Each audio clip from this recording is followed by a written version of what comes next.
नमस्कार, मैं हूं आपके साथ सोनिया चौहान। टोटल टीवी पर आप सभी का स्वागत है। चलिए बुलेटिन की शुरुआत करते हैं एक बड़ी खबर के साथ।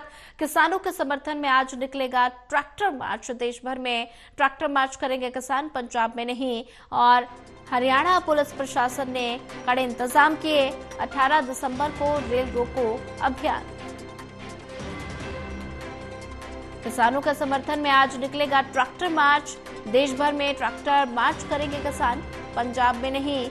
हरियाणा पुलिस प्रशासन ने किए कड़े इंतजाम। 18 दिसंबर को रेल रोको अभियान। और ऐसे में लगातार किसान दिल्ली कूच करने की मांग पर अड़े हुए हैं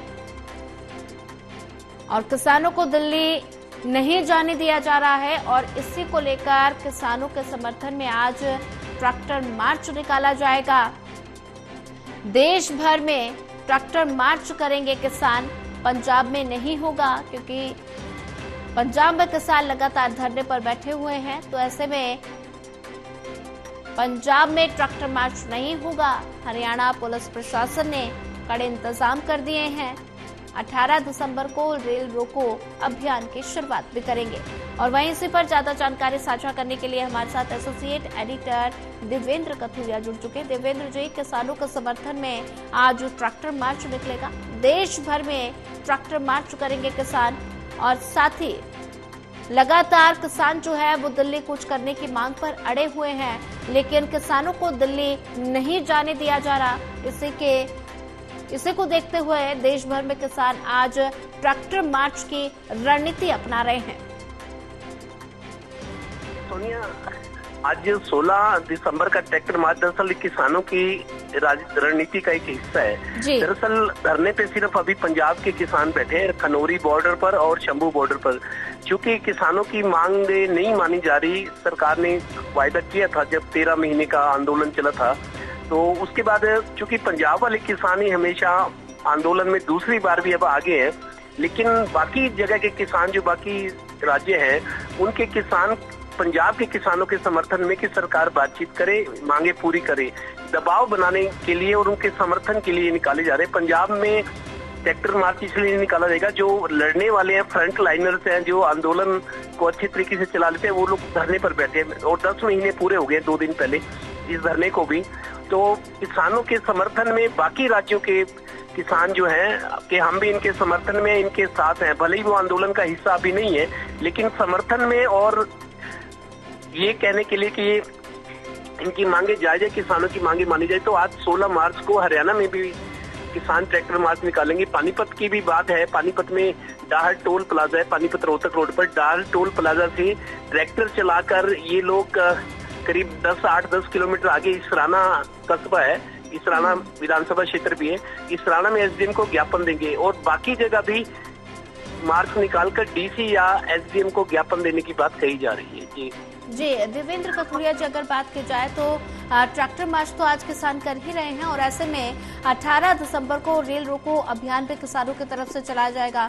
तो ऐसे में पुलिस प्रशासन किस तरह से अलर्ट मोड पर नजर आ रहा है, क्योंकि लगातार किसान जो है वो दिल्ली कूच करने की मांग पर अड़े हुए हैं। देखिए सोनिया, अभी तक किसानों को दिल्ली न जाने देने पर हरियाणा पुलिस की रणनीति या उनकी जो प्रयास है वो रंग लाए हैं। पुलिस नहीं चाहती ये हरियाणा होते हुए दिल्ली जाए, तो पुलिस ने अभी रोक कर रखा हुआ है। जहाँ तक रेल रोको की बात है, 18 तारीख के रेल रोको भी इसी अभियान का हिस्सा है कि ट्रैक्टर मार्च से किसानों की एकजुटता नजर आएगी, सरकार पर दबाव बनेगा। और चूंकि मामला सीधा सीधा केंद्र से जुड़ा हुआ है, किसान नेता पंजाब के कह रहे हैं कि हमें हरियाणा से कोई लेना देना ना कोई शिकायत, चूंकि सीधा मामला केंद्र से जुड़ा हुआ है। केंद्र सरकार ने, प्रधानमंत्री ने जब पिछले किसान आंदोलन बंद हुआ था, उठाया था, वायदा किया था ये मांगे आपकी पूरी होगी। एमएसपी पर कमेटी भी बनी थी, लेकिन उसका कोई नतीजा सामने नहीं आया। एमएसपी पर कमेटी बनी थी जिसमें कृषि वैज्ञानिक थे, सरकार के नुमाइंदे थे, किसानों के प्रतिनिधि थे, लेकिन 1-2 बैठक हुई, लेकिन एमएसपी पर कोई फैसला नहीं हुआ। किसानों की सबसे बड़ी मांग एमएसपी है, मिनिमम सपोर्ट प्राइस, न्यूनतम समर्थन मूल्य जो सरकार ने तय किया, कम से कम मंडियों में वो मिले। किसानों की शिकायत है कि हमेशा एमएसपी नहीं मिलता है तो कभी नहीं मिलता है। तो उनका ये है कि नियमित आय हमारी हो, हमारे लागत पूरी हो, परिवार का गुजारा कर सके, बच्चों को पढ़ा सके, अच्छी जिंदगी जी सके।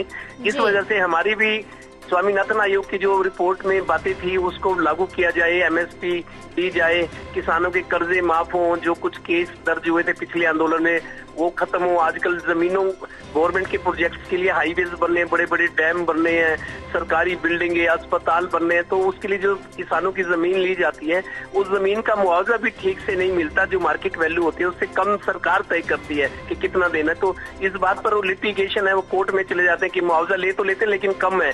ये आधार बनाकर वो फिर कोर्ट में केस डालते हैं, सालों साल कोर्ट पे भी बोझ पड़ता है, हरियाणा सरकार, पंजाब सरकारों पे भी पड़ता है और कोर्ट का काम भी पड़ता है। किसान भी इसमें उलझा रहता है, किसानों में कोर्ट के चक्करों में वकीलों को फीस देना। तो मुआवजा वाली बात भी है कि जमीनें जो ली जाती हैं सरकारी प्रोजेक्ट्स के लिए उसका पूरा मुआवजा मिले। तो इस तरह की डीएपी खाद की कमी अक्सर रहती है, जैसे इस बार भी थी कि डीएपी खाद पूरा मिले, किसानों को दिक्कत ना हो, लाइनें ना लगानी पड़े, पुलिस की मौजूदगी में खाद बढ़ती है। इस तरह की चीजें जो है 13 मांगे है एमएसपी को लेके कुल। तो अब किसान, पंजाब के किसान अनशन पर, धरने पर तो बैठे हैं, लेकिन बाकी राज्यों के किसान भी अब धीरे धीरे समर्थन में उतर रहे हैं। जैसे आज ट्रैक्टर मार्च है तो 2 दिन बाद परसों रेल रोको आंदोलन है, मतलब बाहर से भी समर्थन मिल रहा है। जो किसान संगठन हरियाणा के वो कह रहे हैं कि हम आंदोलन में तभी हिस्सा लेंगे जब हमारी जरूरत महसूस हो, हमें कहा जाए, लेकिन हम किसानों के मांगों के समर्थन में है और आंदोलन का हिस्सा हम भी है, भले ही फिजिकल अपीयरेंस हमारी नहीं है।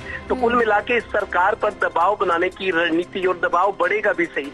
अगर बाकी राज्यों भी, पंजाब वाले किसान तो बॉर्डर पर है, लेकिन हरियाणा के, यूपी के और राज्यों के किसान सड़कों पर आते हैं, ट्रैक्टर लेकर आते हैं, रेलें रोकते हैं, तो सरकार पर दबाव बनेगा कि सरकार आगे बढ़े, बातचीत करे, मांगे पूरी करे। तो सरकार पर दबाव की रणनीति के लिए सब हो रहा है। जी जी, देवेंद्र कथुरिया जी, ज्यादा जानकारी साझा करने के लिए आपका धन्यवाद।